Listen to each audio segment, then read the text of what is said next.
આજે આપણે મરચાં અને બટેટાનો સંભારો બનાવીને તૈયાર કરીશું. તો એ ખૂબ જ ઓછા સમયમાં બની જતો હોય છે અને શાકની પણ જરૂર ના પડે એવો ટેસ્ટી બનીને તૈયાર થાય છે.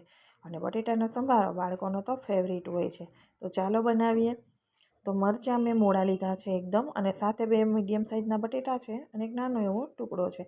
તમને તીખાશ પસંદ હોય તો તમારે તીખા મરચાં અહીંયા લઈ શકાય. હવે બટેટાને મેં છાલ કાઢી અને પછી ધોઈ લીધા છે, એટલે કાળા ના પડે. અને હવે આપણે એને ચિપ્સમાં સમારીશું. તો આ રીતે ચિપ્સ જાડી રાખવાની છે, એકદમ પાતળી આપણે વેફર જેવી નથી રાખવાની, નહીં તો સંભારો પાકી અને ટુકડા ટુકડા કટકા કટકા થઈ જાય. થોડી જાડી હોય તો સંભારો એકદમ સરસ બનશે અને હાથમાં આપણે બટેટાની ચિપ્સ લઈએ તો પણ તૂટે નહીં. તો અહીંયા ચિપ્સ મેં જાડી સાઈઝમાં સમારી અને તૈયાર કરી દીધી છે. હવે મરચાં.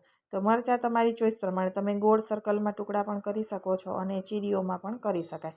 તો હું મોટું મરચું છે એટલે 4 ચીરીમાં કરી અને કટ લગાવી દઈશ. મોટા મરચાંના વચ્ચે જાડું 2 થી 3 કટ લગાવી દેવાના. નાનું મરચું હોય તો 2 લગાવવાના. તો આ રીતે ટુકડામાં મરચાં સમારી લઉં છું, અને એમાં બીજનો ભાગ ઓછો છે એટલે હું અત્યારે કાઢતી નથી. જો બીજ વધારે હોય અથવા તો તીખા હોય તો કાઢી લેવાના. તો અહીંયા મરચાં આપણા સમારીને રેડી થઈ ગયા છે. મરચાં અને બટેટા બેને મિક્સ નથી કરવાના, અલગ અલગ જ રાખવાના છે સમારીને, કેમ કે સંભારો કરતી વખતે બંનેની પ્રોસેસ આપણે અલગથી કરીશું એટલા માટે. હવે ગેસ ઉપર એક મોટી ચમચી જેટલું તેલ નાખી અને આપણે રાઈ અને સાથે આપણે સંભારાના વઘારમાં મેથી દાણા નાખવાના. મેથી દાણાનો વઘાર છે એકદમ સુગંધ બહુ સરસ સંભારાની આવે અને પાચન માટે પણ સારા હોય છે. સાથે ચપટી હિંગ અને આપણે હળદર નાખી દેવાની છે, જેથી સંભારો છે એ પીળો જ હોય છે, એમાં કોઈ ચટણી વગેરે આવતું નથી. તો હળદર ને હિંગ નાખી અને આપણે પહેલાં બટેટા નાખવાના છે, મરચાં નાખવાના નથી. બટેટાને સતળાતા વાર લાગે પાકતા, અને મરચાંને વાર લાગતી નથી.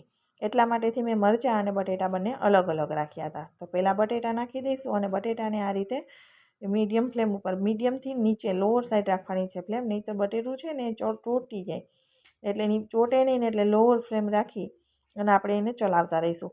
2 મિનિટ જેવું ચલાવી અને પછી આપણે એને ઢાંકી દેવાનું છે, જેથી બટેટું થોડી વાર પહેલાં કૂક કરી લેવાનું છે.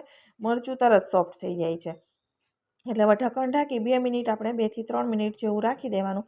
2 મિનિટ જેવો સમય થાય એટલે ફરી આપણે એની સાઈડ છે એ પલટાવી દઈશું, જેથી બટેટું છે એ થોડું કૂક થઈ જાય. મરચાંને કૂક ચડવામાં બિલકુલ સમય લાગતો નથી. એટલે હવે આપણે બટેટાને ઢક્કણ ઢાંકી દઈશું. ગેસની ફ્લેમ લો કરી દેવાની છે, કેમ કે આમાં પાણીનો ઉપયોગ બિલકુલ સંભારામાં કરવાનો હોતો જ નથી. તેલ સાથે જ આપણે એને કૂક કરવાના છે, અને સંભારામાં તેલનું પ્રમાણ પણ ઓછું હોય છે. એટલે ગેસની ફ્લેમ લો રાખી અને આપણે પકાવીશું. 2 મિનિટ પછી ખોલી અને બટેટાને ઉપર નીચે કરી દઈશું, અને અત્યારે મરચાં જે રાખ્યા હતા એ પણ હવે નાખી દઈશું. બટેટાના રીતે થોડા પહેલાં પકવી દઈએ તેલમાં તો એ ઝડપથી પાકી જાય અને મરચું સોફ્ટ થવામાં ઓછો સમય લાગતો હોય છે. મરચું નાખી અને સરસ રીતે આપણે મિક્સ કરી દઈશું, જેથી મરચું છે એની અંદર વઘાર બધો ચોંટી જાય. હવે બધું મિક્સ થયા પછી આપણે હવે મીઠું નાખીશું. તો સ્વાદ પ્રમાણે સંભારામાં મીઠું નાખી દેવાનું છે.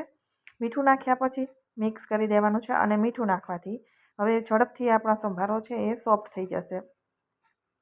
મીઠું ચડે એટલે સંભારો છે એકદમ પાકતા વાર લાગતી નથી, અને બટેટાની ચીરીઓ છે એને ટુકડા થવા જોઈએ નહીં.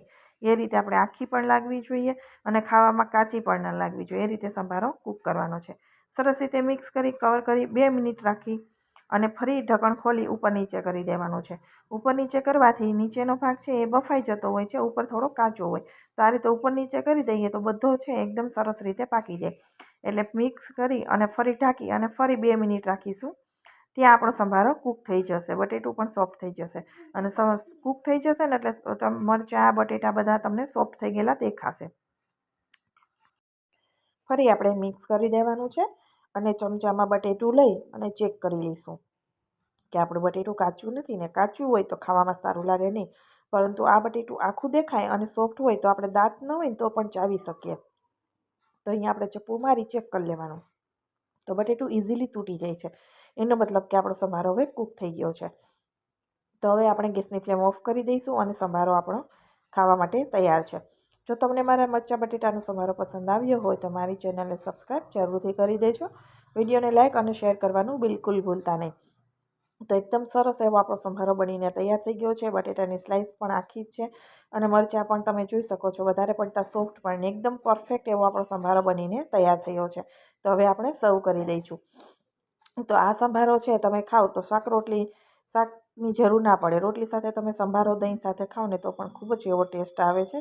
એકવાર જરૂરથી ટ્રાય કરજો. એકદમ ફટાફટ બની જાય છે અને એકદમ સરસ બને છે. તો અહીંયા હું નજીકથી પણ તમને બતાવી દઉં છું. એકદમ પરફેક્ટ અને સરસ એવો આપણો સંભારો બનીને તૈયાર થઈ ગયો છે. જો તમે બટેટાનો સંભારો આ રીતે બનાવશો ને તો તમારો સંભારો પણ એકદમ સરસ બનશે. ફરી મળીશું આવા જ નવા વિડીયો સાથે.